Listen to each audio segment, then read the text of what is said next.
saludo especial para todas aquellas personas que nos acompañan. Les hablo desde Colombia. Soy Ana Brisset Ramírez Cabanzo y en esta ocasión el Consejo Profesional de Ciencias de la Educación de La Rioja me ha invitado a conversar alrededor de los contenidos, las actividades y los procesos de evaluación. ¿Qué hacemos? ¿Cómo lo hacemos? Mi reflexión entonces girará en torno a aquellas intencionalidades pedagógicas que guían nuestro quehacer. Por ello, la he titulado Investigar para pensar, actuar y comunicar con autonomía, y más aún en estos tiempos en que la crisis social de la pandemia pues nos tiene abocados. Bienvenidos. Iniciamos con la pregunta, ¿para qué aprender? ¿Para qué enseñar? Y les propongo que sean aquellos debates por lo pedagógico los que nos permitan entrar en la discusión alrededor de los procesos didácticos, es decir, con los procesos curriculares, con qué contenidos se articulan allí, con cuáles estrategias metodológicas se pueden llevar a cabo, con cuáles formas de evaluación. Y la pregunta por la pedagogía nos permite ubicar en el centro del proceso al sujeto niño, al sujeto joven, al sujeto familia, al sujeto comunidad, como centro de su proceso de aprendizaje. Vale decir que allí nos preguntamos por cómo hacemos como maestros para poder propiciar escenarios que permitan sacar de dentro el mejor ser humano que cada uno puede llegar a ser. Ahora bien, ¿por qué ponemos en el centro de la reflexión la pregunta por la condición de humanidad? Porque como maestra considero que todo proceso de construcción de conocimiento y de saber debe permitirle a los niños, a los jóvenes, a las comunidades, a los maestros, que nuestra condición de ciudadanía se vea cada vez más fortalecida, más empoderada.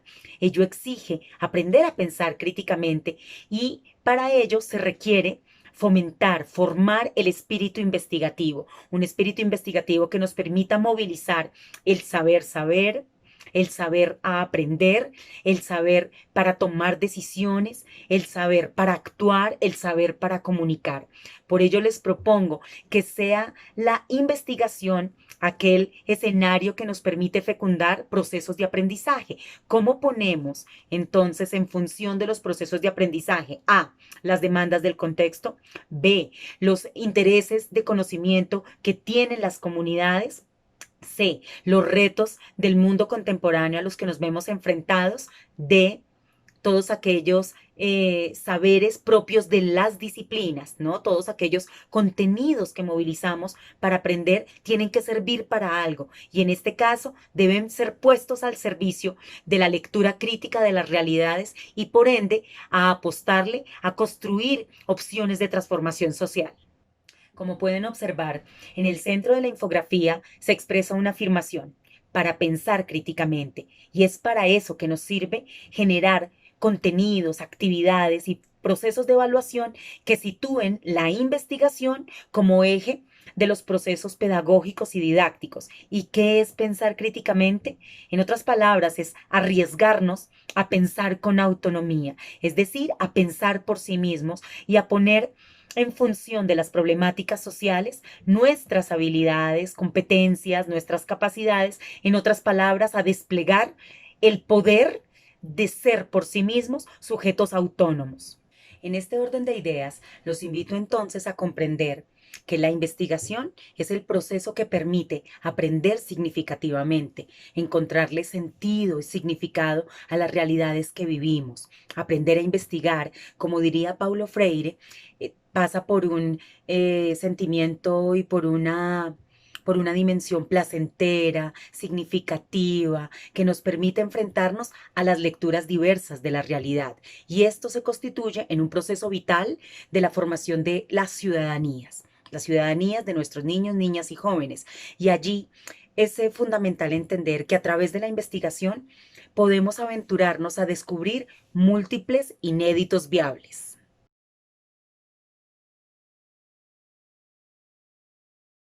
Y Paulo Freire nos diría que el inédito viable es aquello que es extraño, que está a la espera de ser descubierto, es lo posible para ser indagado, para ser conocido. Nos diría también que lo inédito viable es aquel es aquel espacio indómito para conocer, para reconocer, ¿no? Para relacionar, para articular.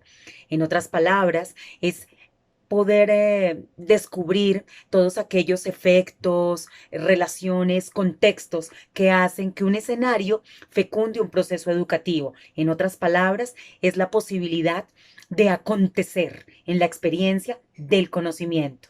Es importante matizar que lo inédito viable es aquello que es extraño, pero que además es posibilidad, posibilidad para ser pensado, para ser reflexionado, para llevarlo de manera intencionada dentro de un ejercicio de pensamiento. Cuando esto se logra, estamos potenciando salir de esos estados de conciencia ingenua a procesos de conciencia epistémica o de conciencia crítica. Es decir, que estamos elevando esas posibilidades para conocer algo a la conciencia máxima. Freire nos diría que cuando nos aventuramos a descubrir los inéditos viables, estamos eh, como ante el acontecimiento educativo de generar realidades más dignas, más justas para todos y para todas, en las cuales el sujeto se asume como protagonista de su proceso de aprendizaje. En esta perspectiva, traigo a colación a Nietzsche con Así habló Zaratustra, cuando nos plantea cómo el espíritu humano va evolucionando. Allí entonces vemos que la investigación se convierte en un nicho fecundo para hacer que ese espíritu salga de esos estados de conciencia ingenua y se eleven a la conciencia máxima, es decir, hacer efectos zoom de alejamiento y de acercamiento a las realidades, a los contextos que cotidianamente vivimos. En Zaratustra, en Así habló Zaratustra, Nietzsche nos va a decir que primero estamos en un estado de camello, es decir, un estado dócil, sumiso, pasivo, acrítico. Cuando nos enfrentamos a escenarios de problematización, entonces el espíritu va evolucionando y es allí cuando nos volvemos en un espíritu león, es decir, en un espíritu de rebeldía, de un sentido crítico, en un sentido de inconformismo a las cosas mismas. Pero es allí cuando volvemos, nos evolucionamos entonces al espíritu de un niño. ¿Por qué? Porque los niños, desde su capacidad de curiosear, de lenguajear, de poner todo desde la experiencia, desde jugar con posibilidades, entonces se vuelve creativo, se vuelve transformador de realidades. Y a eso los estoy invitando, a que planteemos contenidos que vayan articulando procesos investigativos que despierten en los estudiantes la evolución de su espíritu investigativo. Ahora bien, en este hilo de exposición y de conversa, quisiera también plantearles cómo, a partir del ejercicio investigativo, entendiéndolo como un atrevimiento, como una posibilidad, como un desafío, nos permite el despliegue de las capacidades de los sujetos. Paul Ricoeur, a través de su texto, cuando expone la fenomenología del sujeto capaz, nos invita a pensar que devenimos como sujetos a través de la narración y es a través del arte del contar y del comunicar que niños, niñas y jóvenes pueden desplegar sus capacidades cuando ejercen el poder contar, cuando ejercen el poder narrarse, el poder actuar, el poder ser imputable, el poder ser promesa. Allí tenemos la posibilidad de fomentar un espíritu investigativo que además de evolucionar se afirma con una posición y con una postura crítica. Atreverse a investigar va a ser, por tanto, pensar de manera autónoma, ¿no? Va a ser también desafiarse a problematizar los contextos, a leerlos desde otros lugares, a hallar relaciones, a encontrar las múltiples dimensiones para poderlo observar como diferentes lentes de mirada. Cuando le planteamos a los estudiantes este tipo de escenarios, ¿no? De escenarios y para que entren en conflictos cognitivos, lo que estamos apostándole no es al desarrollo de un contenido aislado, sino al desarrollo de procesos de aprendizaje intencionados que además permiten que los jóvenes, ¿cierto? Y los niños sean protagonistas de sus procesos de aprendizaje, aprendizajes que están atravesados por elementos emocionales, por elementos sociopolíticos, culturales, económicos, éticos, por elementos que atraviesan sus corporeidades y sus experiencias vitales.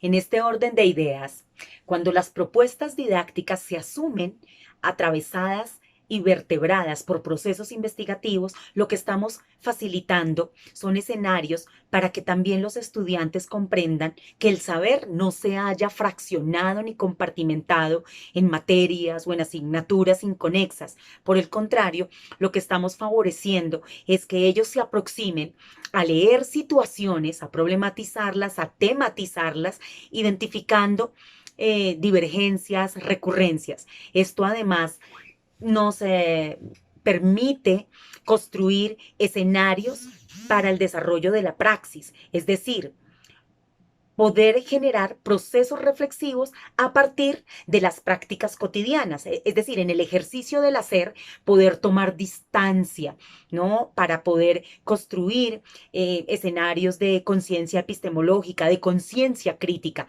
es decir, estados de conciencia que nos permitan no solamente desentrañar intuiciones, sino ponerlas a jugar a través de múltiples lenguajes, códigos, formatos, dimensiones.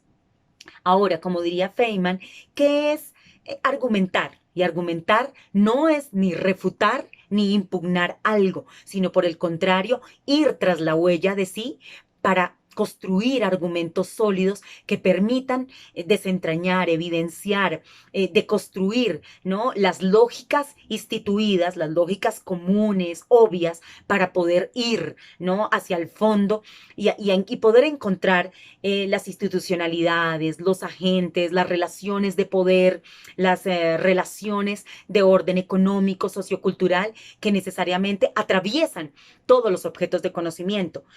A eso los estoy invitando, a que nos pensemos una escuela que sale de sus muros y de sus institucionalidades para pensar en unas lógicas donde el saber se pone a jugar con los contextos socioculturales en los que éste tiene sentido.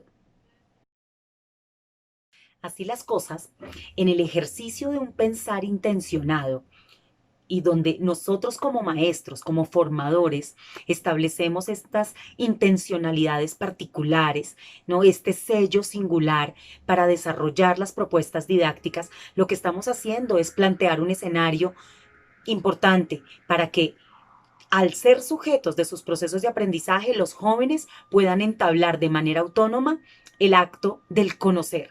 ¿Conocer qué? Ante todo les estoy planteando que elaboremos rutas de acción para que ellos primero reconozcan sus intereses vitales, para que ellos se problematicen como sujetos, es decir, que leen, les gusta leer, por qué, para qué, a qué redes se involucran, en qué redes interactúan, desde qué plataformas, por ejemplo, se acercan a los videojuegos. En nuestros contextos, los jóvenes son gamers, pertenecen a comunidades de gamers online, pero también a cómo desde allí problematizan sus sexualidades, sus procesos comunicativos, donde ellos también se problematizan desde las relaciones de poder que agencian, pero que en las cuales también son agentes de cadenas muy seguramente de exclusión, de discriminación, qué pasa con las violencias de género que viven, entre otras situaciones que les permite encontrar qué les interesa conocer, problematizando su experiencia vital, es decir, haciendo zoom de distanciarse y acercarse a sus propias subjetividades, a leerse de manera crítica como sujetos, como hombres, como mujeres, desde las diversidades sexuales que nos puedan constituir. Los estamos también permitiendo la entrada a que exploren otros intereses de conocimiento que están atravesados muy seguramente por la expresión estética, por las expresiones visuales, por el graffiti, por la danza urbana, pero también por las artes gráficas, por la pintura. Muchos de nuestros jóvenes, por ejemplo, interactúan en plataformas como Wattpad, es decir, que aunque no lo sepamos, ellos están accediendo a procesos de lectura, de escritura, donde ellos se están convirtiendo en autores de sus propias experiencias vitales y de sus recorridos para pensarse qué escribir, cómo entender el mundo cotidiano y también cómo plasmarlo a través de diversas formas de textualidad. Esto también nos está implicando pensar que los contenidos se sitúen primero en sus contextos vitales, en sus contextos más próximos, también para poder entablar puentes que los articulen al mundo del saber, al mundo de la ciencia, al mundo de la cultura. No podemos pensar en contenidos aislados y en recursos aislados que lo que hacen es llevarlos a que deserten cada vez más pronto y más temprano del conocimiento, ¿no? Y desertan no solamente físicamente, sino desertan desde la apatía a escribir, desertan desde la apatía a la lectura crítica, desertan cuando ni siquiera, por ejemplo, quieren acceder de manera placentera a las propuestas que les estamos brindando. La invitación, por tanto, es a retarnos, a desafiarnos como formadores y a poder reconocer estos mundos vitales de los niños, de las niñas, de los jóvenes con los que interactuamos y con quienes nos construimos como sujetos maestros y maestras. Teniendo en cuenta que si partimos del reconocimiento de quiénes son nuestros estudiantes como sujetos, es decir, en sus potencias, en sus diferencias, en sus también oportunidades y debilidades, creo que allí podemos encontrar puntos que articulen el mundo de la vida, de su vida, de la cotidianidad, con el mundo del saber, de la ciencia y de la cultura. La infografía, por tanto, nos está señalando algunos elementos a los cuales y algunas posibilidades que hoy, más que nunca, encontramos abiertas y libres. La crisis que vivimos también ha permitido que muchísimos de los contenidos se pongan a disposición gratuita de los usuarios.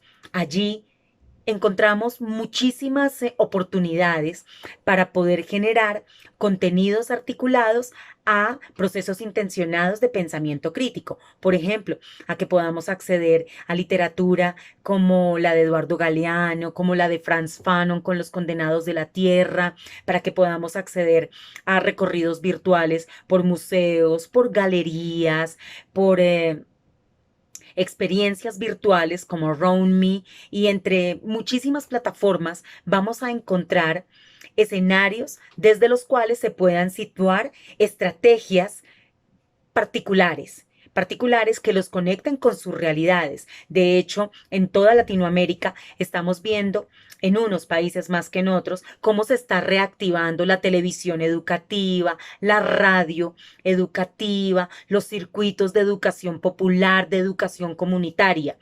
Estos escenarios son pues propicios para que retemos también a los estudiantes a que busquen en las diferentes plataformas en las que ellos interactúan. Estamos hablando de Facebook, de Instagram, de Snapchat, de TikTok y bueno, plataformas como YouTube, entre otras, para que ellos también puedan allí hacer sus propias búsquedas y sus propias exploraciones alrededor, por ejemplo, de colectivos que trabajan por la tierra, por la restitución de derechos, colectivos que trabajan a partir del cine comunitario, de animar procesos de caricatura, de jugar con las imágenes y de cómo van vinculando allí a través de esta cultura audiovisual, su cultura popular, la cultura tipográfica, la cultura escolar. Entonces lo que vemos allí son escenarios, ambientes propicios para que los estudiantes desplieguen sus capacidades, sus habilidades, sus competencias. Recordemos, para poder decir, para poder contar, para poder actuar, para poder ser imputable, para poder ser promesa. Y esto implica que asuman la responsabilidad de sus procesos de aprendizaje y también de que se vayan evaluando en el camino. Todo no lo tiene que hacer el maestro y todo no lo tiene que planificar. También debemos ser muy abiertos a aquellos elementos que van apareciendo y que nos permiten ir vinculando a estas experiencias de conocimiento como todos aquellos elementos que hoy más que nunca están latentes en la vida cotidiana. La planeación de los contenidos y de los diferentes recursos virtuales a los que hoy nos estamos viendo abocados nos está implicando que sobrepasemos de esa noción de las TIC como meros aparatos y meros recursos online que encontramos para poderlos pensar como TIC, es decir, tecnologías para informar y comunicar, TAC, tecnologías para aprender y para conocer, TEP, Tecnologías para Emprender, para empoderarse y para participar.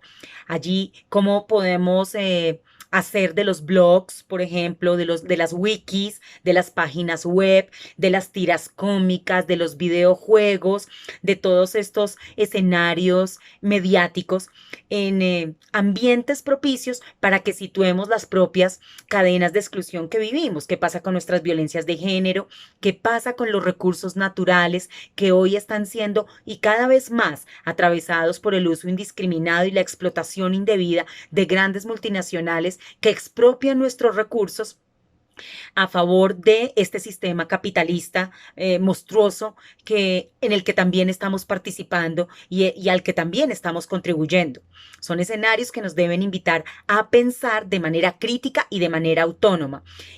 Entonces, hagamos de estas situaciones oportunidades para que los estudiantes, por ejemplo, puedan construir proyectos de investigación, proyectos a través de los cuales ellos establezcan relaciones entre saberes, entre disciplinas, entre múltiples dimensiones que necesariamente, como ya les había explicado, atraviesan los objetos de conocimiento. El relacionamiento que hoy están teniendo las nuevas generaciones con todas aquellas plataformas tecnológicas viejas, nuevas, ¿no? Cada vez más actuales, más multifacéticas, con otros códigos y otras posibilidades y cada vez más portables, lo que nos está mostrando es que su experiencia formativa hoy está inserta en una matriz cibercultural, matriz a través de las cuales la cultura popular se hibrida con la cultura tipográfica, con la cultura audiovisual y con una cultura digital. Esto, por tanto, nos debe posibilitar comprensiones de cómo nuestras propuestas educativas y cómo los debates de lo pedagógico están siendo interpelados por estas nuevas formas de materialidad e inmaterialidad que beben entre las temporalidades de lo online y de lo offline. La invitación es a dejar de pensar un poco que lo virtual va por un lado y que la presencialidad va por el otro, ¿no? Son como capas de una misma cebolla, es decir, son capas de una misma realidad. Si nosotros como maestros comprendemos que hoy la experiencia de vida de nuestros jóvenes, de nuestros niños, es diferente a la de épocas anteriores y que hoy la matriz cibercultural nos está imponiendo otras maneras de interacción, vamos también a poder comprender que los contenidos deben dejar de verse desarticulados. Los invito a continuar creando propuestas interdisciplinares, propuestas que transversalicen las habilidades, las competencias de los estudiantes. No tenemos por qué saberlo todo, pero sí tenemos es que ponernos como en el papel de lo que implica la formación humana hoy más que nunca. Y no es a la reproducción de contenidos asimétricos, sino por el contrario, cómo construimos simetrías educativas que hoy también estén articulándose con características como la conectividad, como otras maneras de interactividad, con otras textualidades que hoy se llamarían hipertextuales, narrativas transmedia, hipermedia, pero que allí también vamos viendo que los procesos de aprendizaje se van expandiendo, ¿no? Son más invisibles, más ubicuos, más diseminados. El mismo conocimiento hoy adquiere otras formas, otras temporalidades, por eso hablamos de que es más descentrado, diseminado, deslocalizado. Y esto nos implica también entender y reflexionar alrededor de los saberes cada vez más tecnomediados que construyen nuestros estudiantes y cómo hacemos para también pensar procesos evaluativos que los sitúen como sujetos críticos. El recorrido aquí planteado nos está exponiendo ante unas dinámicas de inteligencia colectiva sin precedentes. Esto implica que retemos a los estudiantes a que desarrollen propuestas de investigación con otros. Y estos tiempos de crisis también están brindando otras maneras para desplegar procesos de creatividad social, procesos de inteligencia con el otro, siendo pares, ¿no? Siendo pares para poder leer las realidades, para poder problematizar los contextos. Invitémoslos a que sitúen sus intereses de conocimiento en los territorios que vivimos, en los territorios corporales, los territorios de familia, los territorios de localidad, de región, de país y de mundo. Es así que podemos también emprender apuestas curriculares para potenciar el sentido de criticidad, para poder potenciar procesos de pensamiento que les permitan enfrentarse a las realidades que vivimos, realidades que exigen ser leídas desde múltiples lugares, con múltiples actores y desde múltiples lentes. En otras palabras, la investigación es una de las claves para poder potenciar la formación de niños, niñas, jóvenes y comunidades como sujetos políticos. Y esto nos posiciona ante formas evaluativas, creativas, formas de evaluación que no pasen solamente o necesariamente por la cuantificación, sino que cualifiquen esas otras habilidades, competencias que hoy los estudiantes están desplegando a través de una fuerte interacción tecnomediada.